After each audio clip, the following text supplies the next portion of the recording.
Hello guys, ako nga pala si Escape, the sniper, o diba? Ang tunay na pangyayari. No. O diba? Kapag sniper ka guys, kailangan magaling ka. O diba? Para, alam mo na, yung mga kalaban mo, diba? Dead agad, o diba?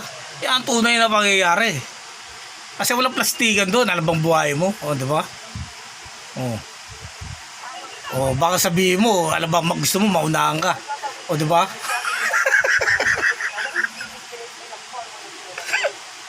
Kasi sasabi ko sa inyo.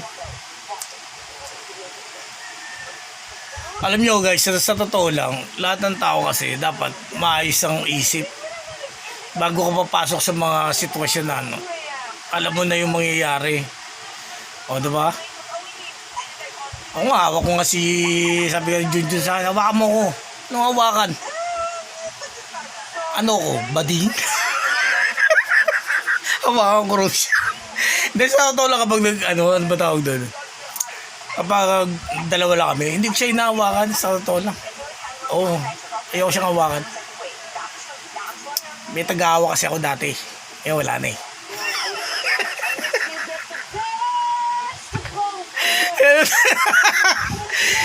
joke lang eh.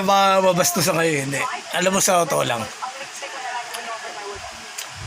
Kasi sabi niya, hawakan mo Skip kasi wala akong kamay. Sabi niya, wala akong ano, hindi naman kita pwedeng ako yung umawak sa'yo. O diba? Minsan, nangihina daw siya. O diba? Minsan, parang nai-stroke na araw siya. Sabi niya, tulungan mo naman ako Skip, parang hindi na ako makatindig. Hindi na rin siya makatayo masyado.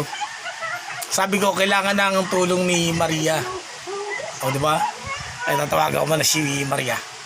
Maria, just call me and I'll be there. Kaya tuloy na mangyayari. Kasi nakinaro siya si Junjun. Para daw siya ma-dislocate daw yung mga ano niya. Mga buto-buto.